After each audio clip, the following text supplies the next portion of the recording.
बिस्मिल्लाहिर्रहमानिर्रहीम। अस्सलाम वालेकुम dear students, welcome to 9th English class. बच्चों, प्रीवियस लेक्चर में हमने यूनिट नंबर 16 के यूनिट नंबर 11 के क्वेश्चन आंसर किए थे, ठीक है, और उसके बाद सेंटेंसेस किए थे। आज हम यूनिट नंबर 12 स्टार्ट करेंगे, 3 डेज टू सी। ठीक है, 3 days to see basically writer जो हैं ये हेलन केलर हैं, ठीक है, जो कि ब्लाइंड भी थी और डेफ भी थी, लेकिन उन्होंने कभी भी जो है वो हिम्मत नहीं हारी और बहुत गुड रेपुटेशन जो है वो उन्होंने अर्न की। ठीक है, आज हम इनकी यूनिट नंबर जो 12 है, 3 डेज टू सी, ठीक है, इसकी रीडिंग स्टार्ट करते हैं। पैराग्राफ नंबर 1 है, sometimes I have thought that it would be an excellent rule to live each day as if we should die tomorrow. ठीक है, बाज़ औक़ात मैं सोचती हूँ कि ये एक शानदार असूल होगा कि हर दिन इस तरह गुजारा जाए जैसे हमने कल मर जाना है। Such an attitude would emphasize sharply the values of life. इस तरह के रवैये से जिंदगी की अक़दार को बहुत अहमियत मिलती है। We should live each day with gentleness, gentleness नरमी, ठीक है, नरमी, विगर जोश जज्बा, कीननेस शौक से। We should live each day with gentleness, vigor, and a keenness of appreciation which is often lost when time stretches before us in the constant panorama of more days and months and years to come. ठीक है, panorama mean मंजर। हमें हर दिन नरमी से, जोश जज्बा से और ज़ोक़ो शौक में गुजारना चाहिए, जो अक्सर उस वक्त हो जाता है जब हमारे सामने आने वाले अयाम, महीनों और सालों की सूरत में वक्त का मुस्तकिल तसव्वुर कायम हो जाता है। देयर आर दोस्त, कुछ ऐसे लोग भी हैं, ऑफ कोर्स यकीनन, who would adopt the epicurean motto. ठीक है, एपिक्यूरियन मोटो यानी ऐश पसंदी के मकूले, eat drink and be merry, खाओ पियो और मौज उड़ाओ। But most people will be chastened by the certainly mean यकीन, ऑफ इम्पेंडिंग डेथ, सर पर खड़ी हुई मौत। ठीक है, there are those of course who would adopt the Epicurean motto of eat, drink and be merry, but most people would be chastened by the certainty of impending death.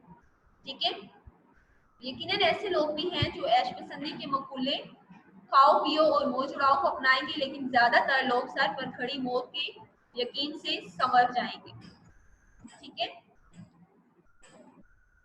Next हमारे पास है paragraph number 2। In stories the doom hero is usually saved at the last minute by some stroke mean खूबी of fortune, तकदीर की, but almost always his sense of values is changed.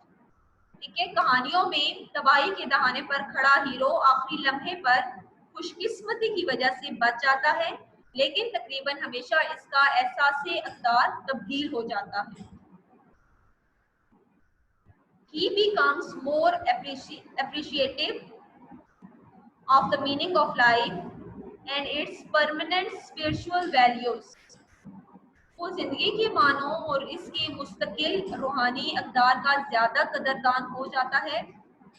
It has often been noted that those who live and have lived in the shadow of death bring a mellow sweetness to everything they do.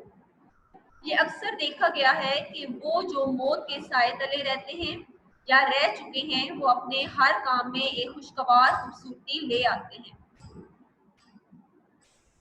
ठीक है, next है paragraph number 3। Perhaps शायद I can best illustrate by imagining what I should most like to see if I were given the use of my eyes, say for just 3 days. वो कहती है कि फर्ज करें अगर मुझे सिर्फ 3 दिनों के लिए अपनी आंखों के इस्तेमाल की इजाजत दी जाए, यानी मेरी बीनाई वापस आए, तो शायद मैं बेहतरीन तौर पर यह तस्वर करती हुए वजाहत कर सकूंगी कि मैं सबसे ज्यादा क्या देखना पसंद करूंगी।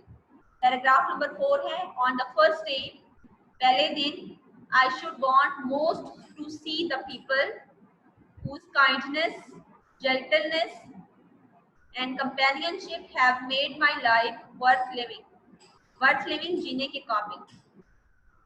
पहले दिन मैं उन लोगों को ज्यादा देखना चाहूंगी जिनकी रहमदिली, शराफत और दोस्ती ने मेरी जिंदगी को जीने के काबिल बनाया है।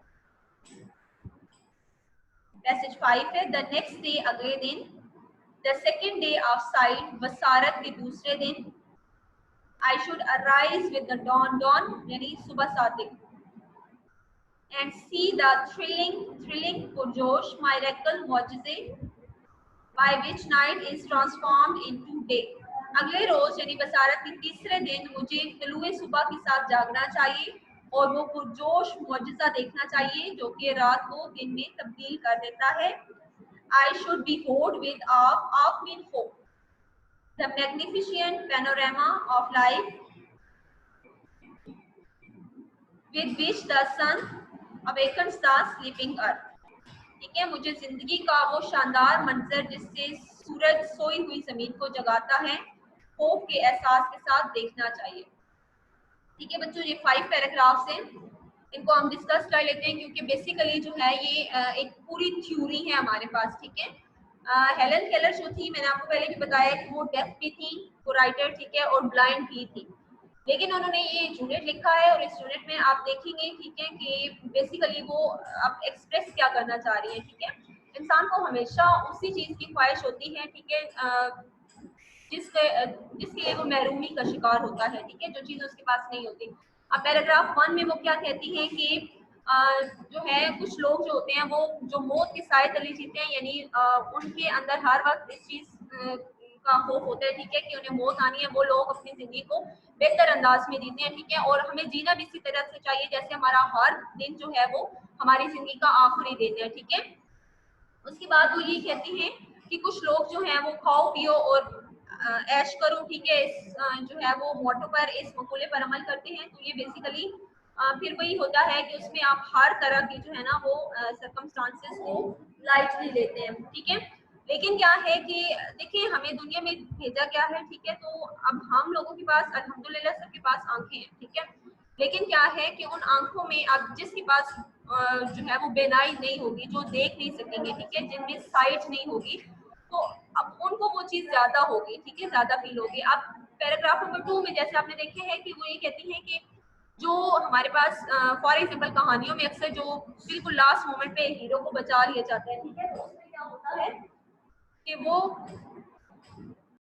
ठीक है, उस हीरो को जब लास्ट मोमेंट पे बचाया जाता है, ठीक है, तो उसको अपनी जिंदगी का ज्यादा एहसास होता है। ठीक है, वो चीजों को मुख्तलिफ एंगल से फिर देखना शुरू कर देते हैं। ठीक है, जाहिर सी बात है जब आप मौत को छू के वापस आते हैं, ठीक है, आपको नई जिंदगी मिलती है, तो फिर आपकी जिंदगी के बारे में जो तजर्बात होते हैं वो भी बदलते हैं, जो नजरियात होते हैं वो भी बदल जाते हैं। ठीक है, तो जब हमें हर वक्त जो है इस चीज़ का हमारे अंदर जो है वो असर रहेगा कि हमें मौत आनी है, तो फिर उसमें क्या होगा कि हम अपनी लाइफ को मजीद बेहतर बनाएंगे। ठीक है, अच्छा, इसी तरह से पैराग्राफ नंबर 3 में वो कहती हैं कि हम फर्ज करते हैं, ठीक है, मैं फर्ज करती हूँ कि हम मुझे जो है वो अगर 3 दिन के लिए आंखें मिल जाए तो मैं क्या करूँगी। पहले वो कहती है कि पहले दिन मैं उन लोगों को देखना चाहूँगी जिनकी वजह से मेरी जिंदगी जो है वो जीने के काबिल हो गई है। ठीक है, और बिटर ट्रूथ ये है कि हमें अपने ही जो हमारे रिलेशंस होते हैं, जो क्लोज रिलेशंस होते हैं, ठीक है, उनके लिए टाइम ही नहीं होता। वो लोग जो हमें जिंदगी की सारी सहूलतें देते हैं, इवन की जिंदगी देते हैं, ठीक है, तो वो भी